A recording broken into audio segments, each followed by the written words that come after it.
AI 시대에 아이를 키운다라고 하는 것은 사실 부모 입장에서 너무 힘듭니다. 왜냐하면 미래가 어떻게 될지 모르기 때문이에요. 나도 불안한데 우리 아이의 미래를 보면 더 불안할 것 같거든요. 사실 우리가 지금 태도를 좀 바꿔야 됩니다. 안녕하세요. 뇌과학자 장동선입니다. 오늘은요, 우리 아이 연구소라는 컨텐츠로 여러분과 만나려고 왔습니다. 저는 뇌과학자이기도 하지만 두 아이의 아빠기도 합니다. 그래서 제가 뇌과학자라는 걸 아는 많은 분들이 어디 놀이터 같은 데서 저를 만나거나 키즈카페 같은 데서 만나면 박사님, 저기 우리 아이는요 하면서 많은 궁금증을 가지고 물어보세요. 솔직하게 말씀드리면 우리 아이에 대해서는 자신 있게 내가 잘하고 있다, 얘네가 잘하고 있다라고 말하는 게 참 어려운 것 같아요. 그래서 오늘 우리 아이 연구소라는 이 컨텐츠에서는 정답이라는 게 있다, 이걸 좀 버리고 저의 시점에서 제가 우리 아이들과 고민하고 있는 이야기를 여러분과 좀 나눠보려고 왔습니다. 자, 오늘 다뤄볼 주제는요, AI 시대에 우리 아이 어떻게 길러야 할까라고 하는 주제로 갖고 왔습니다. 예전에 키우던 대로 우리 아이를 키우면 AI 시대에 잘 살아남을 수 있을까? 이런 고민들이 많으실 것 같아요. 특히 올해 초는 엔비디아의 최고 경영자인 젠슨 황이 피지컬 AI 시대가 와서 이젠 AI가 우리 일상 속에서 실제로 움직이고 반응하고 인간이 하고 있는 일들을 대체하기 시작했습니다. 생성형 AI, 피지컬 AI 등장으로 우리가 알고 있던 안정적인 직업의 세상이 빠르게 무너지고 있습니다. 그러니까 예전에는 직업을 선택해가지고 평생 직장 들어가면 잘 살 수 있어 라고 생각했던 그런 성공의 공식들이 있었다면 이제는 AI의 등장으로 그러한 것들이 완전히 바뀌게 된 거죠. 그러한 측면에서 지금까지 우리가 알아왔던 한국 교육은 사실 AI 시대에 그렇게 적합한 교육 제도는 아니라고 할 수 있죠. 똑같은 문제집, 똑같은 책으로 답을 열심히 외워서 주어진 시험 시간에 잘 맞추는 거, 이거는 전혀 쓸모 없어지는 세상으로 가고 있다라고 볼 수가 있습니다. 다르게 말하자면 AI 시대에는 답을 잘 맞추는 사람보다 질문을 스스로 할 수 있고 그 질문에 대한 답을 스스로 찾아갈 수 있는 그러한 창의적인 인재가 필요해진 거죠. 그렇다면 우리 아이는 어떻게 하면 이러한 창의적 인재로 길러낼 수 있을까요? 창의성에 대해서는 예전부터 다양한 연구들이 있는데 그 중에 몇 가지를 살펴보도록 하겠습니다.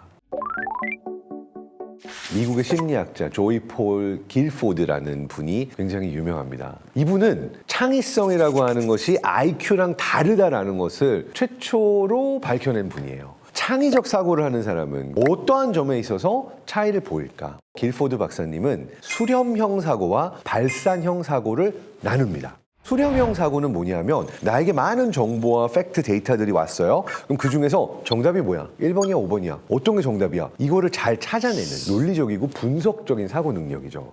반면에 발산형 사고는 똑같은 데이터 팩트를 보면은 이 중에 정답이 뭐야를 찾는 게 아니라 많은 가능성을 열어두고 자유롭게 나만의 사고를 확장해 나갈 수 있는 능력이라고 볼 수가 있습니다. 그러니까 예를 들어볼까요? 수렴형 사고를 잘하는 아이는 문제를 줬어요. 그럼 선생님이 가르쳐준 공식대로 딱 보자마자 답은 2번이야. 바로 찾는, 그걸 잘 찾아내는 아이가 수렴형 사고를 잘하는 거죠. 그럼 발산형 사고를 하는 아이는 어떨까? 선생님이 문제를 줬어요. 근데 이 문제 자체를 질문하는 거예요. 다르게 풀면 안 돼요? 이렇게도 할 수 있는 거 아니에요? 또는 선생님 질문이 잘못된 것 같아요. 선생님의 질문을 질문하는 아이죠. 주어진 팩트와 주어진 문제만을 보는 게 아니라 훨씬 더 열어놓고 자유롭게 이 문제에 주어지지 않은 가능성들까지 상상하는 능력이죠. 굉장히 창의적으로 사고하는 인재는 그냥 멍 때리고 있는 것 같아도 되게 다양한 상상들을 할 수가 있겠죠. 이때 뇌에서 활성화되는 것은 디폴트 모드 네트워크, 기본 모드 네트워크라고 하는데 다른 이름으로는 상상 네트워크라고 합니다.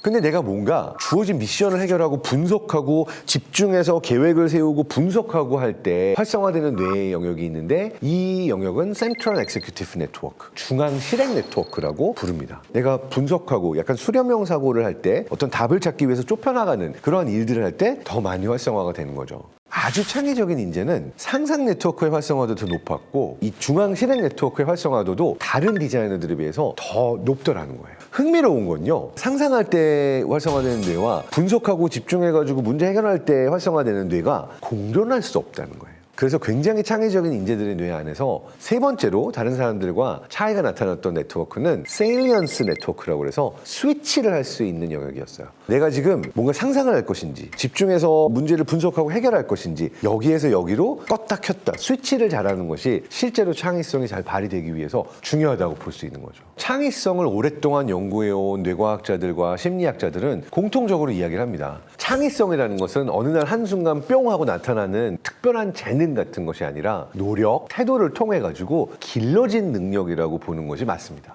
그렇기 때문에 이 아이가 창의적인 사고를 할 수 있도록 어떠한 문제에 접근하고 공부하는 그 방식, 그 태도를 길러주는 것이 창의적인 아이를 길러낼 수 있는 방법이라고 볼 수 있는 거죠.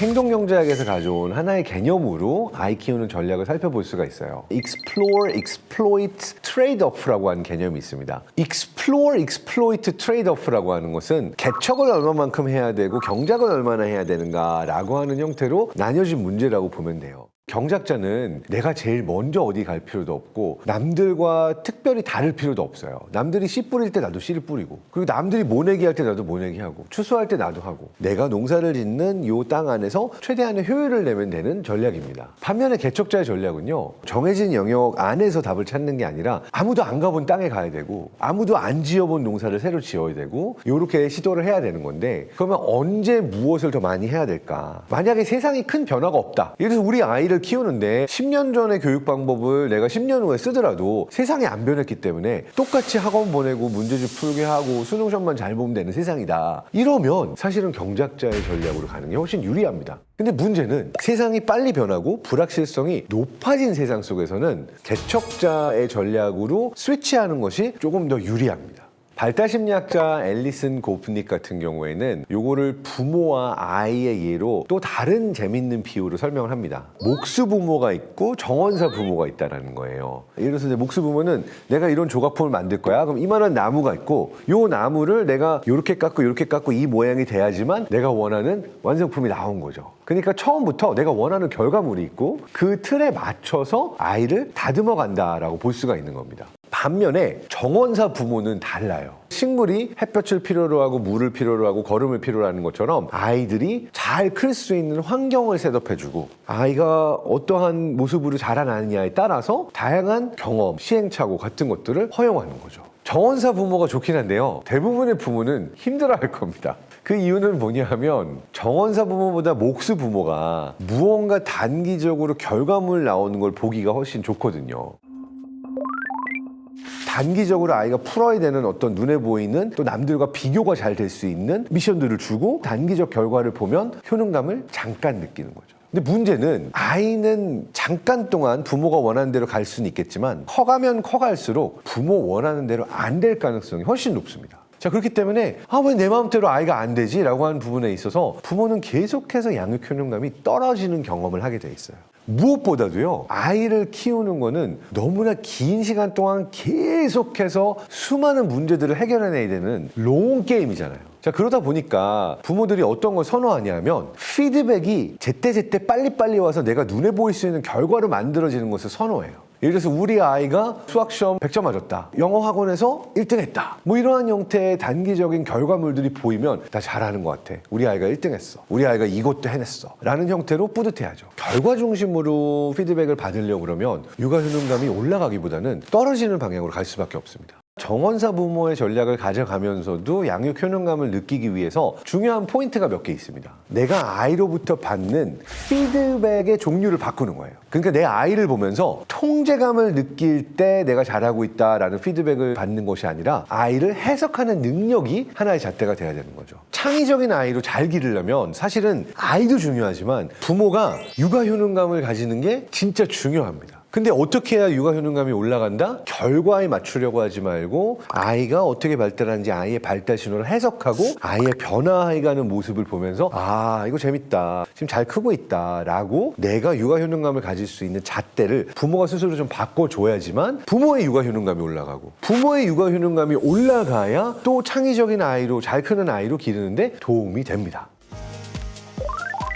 나 그래도 AI 시대에 우리 아이는 꼭 정말 창의적으로 기르고 싶다. 그러면 이제 부모님이 세 가지만 좀 주의하시면 좋겠다라는 포인트가 있습니다. 자, 첫 번째가 뭐냐면 이거 사실 저도 잘 못하는 거예요. 이걸 이렇게 하는 거야 라고 가르쳐주는 거. 이거는 아이 뇌 안에서 탐색 회로를 조기에 종료시켜버려요. 그러니까 뭐냐면 아이가 이거 어떻게 하는 거지? 엄마가 가르쳐줘 이거 어떻게 하는 거야 라고 해도 아니야 너가 해봐 라고 놔두는 게 좋아요. 왜냐하면 아이가 모르죠. 해본 적이 없으니까. 엄마도 안 도와줘 누구도 안 도와줘 그럼 내가 혼자 해봅니다. 혼자서 이렇게도 해보고 저렇게도 해보고 처음부터 잘하겠어요? 잘 못하죠? 근데 이게 헤매면서 막 해보다 보면은 아이의 뇌 안에서 탐색 회로가 점점 더 발달해요. 두 번째, 아이가 혼자서 여러 번 실패할 수 있는 그러한 기회를 주는 게 굉장히 중요해요. 근데 이게 정말 어렵습니다. 저만 해도 보고 있다 답답해요. 아이를 돕고 싶어지죠. 근데 이 순간 내가 참아줘야 그리고 아이의 실패를 인정해야 아이가 창의적인 아이도 큽니다. 아이가 실패하는 모습 보기가 어렵잖아요. 아이가 낑낑대고 실패하는 것 같으면 부모가 개입을 합니다. 근데 사실은요, 아이가 낑낑대고 실패하는 경험들을 해야 돼요. 그래야 그 실패의 데이터가 뇌에 쌓이면서 아이가 내가 이렇게 하니까 안 됐는데 도전을 해보고 실패했는데도 또 해보니까 됐어 라고 하는 경험이 있는 아이가 자신감이 있어서 다음에 실패했는데도 또 도전하게 되어 있거든요. 근데 실패하는 걸 안 놔두면 이걸 못했구나 그럼 하지 마! 그냥 잘하는 거 해! 이렇게 돼버리면은 아이가 실패 데이터가 쌓이지 않아서 사실 뇌가 스스로 자기 주도적으로 사고하는 법이 발달하기 어려워요. 세 번째, 창의적인 아이를 기르기 위한 팁은 여러분 많이 들어보신 거예요. 결과 중심 칭찬을 하지 말고 아이가 어떠한 도전을 했는지 그 도전에 박수를 쳐주는 칭찬이 좋다라는 거죠. 오, 시험을 봤는데 지난번에 못 풀던 문제도 이번엔 풀었네? 너가 혼자 답을 찾았니? 야, 잘했다. 이렇게 봐주는 게 맞지? 100점, 1등. 주어진 시간 안에 굉장히 빨리 이거를 해냈네. 이러한 거를 우리가 칭찬하게 되면은 사실은 또 아이는 창의적인 도전을 하는 게 아니라 거짓말을 해서라도 치트키를 써서라도 결과물에 집착하게 되는 아이가 될 가능성들이 커서 칭찬을 어떻게 하느냐도 중요하다라고 또 한번 얘기하고 싶습니다. 특히 AI 시대의 인재를 길러내기 위해서는 결과가 아닌 과정을 중요시하는 피드백이 되게 중요해요. 그러니까 한 가지 룰로 생각하면 이런 겁니다. 질문의 숫자를 늘리고 설명의 숫자를 줄이세요. 그러니까 질문이 많은 건 좋아요. 설명의 숫자는 줄여야 돼요. 그래서 일상을 굉장히 많은 질문들 사이를 왔다 갔다 하는 일종의 놀이터화하는 거, 이런 것들이 부모가 자식을 대할 때 좋은 부분이라고 할 수 있습니다. 저는 아이와의 탐험 여행 추천하고 싶습니다. 거창한 여행이 아니라도 좋아요. 집 앞 시내가라도 좋고 안 가봤던 뒷산도 좋고 아이가 처음 보고 처음 경험해 볼 만한 어떠한 곳에 가서 우리 오늘은 어디를 탐험해 볼까? 라고 아이에게 물어보고 아이가 스스로 발견하고 재밌다라고 생각했던 그런 경험을 만날 수 있도록 해주는 것도 좋은 것 같습니다. 자, 마지막으로 이 이야기를 하고 싶어요. 우리는 워낙 빠르게 변하는 세상 속에서 살다 보니까 늘 빠르게 어떤 결과물을 보고 싶어 합니다. 근데 여러분, 나무와 꽃은 하루아침에 자라지 않아요. 굉장히 천천히 자라납니다. 매일 잎의 색깔은 어떻게 변해가는지, 새잎이 돋아났는지, 햇빛은 잘 받고 있는지, 물은 충분히 줬는지 이러한 것들을 바라보면서 따뜻한 눈길로 식물을 봐주면은 식물이 잘 자랍니다. 우리 아이를 키우는데 필요한 것도 어찌 보면 이렇게 따뜻한 눈길로 그저 잘 지켜봐주고 응원하는 게 아닐까 가끔은 생각합니다. 오늘 준비한 이야기는 여기까지고요. 오늘 영상 보시면서 또 느끼셨던 소감이 있었다거나 아니면 여러분만의 어떤 육아를 하는 데 있어서 양육 효능감을 느끼는 꿀팁이 있다. 이러한 것들이 있으면 댓글로 많이 남겨주세요. 다음 시간에 또 흥미로운 내용으로 찾아뵙겠습니다. 또 만나요.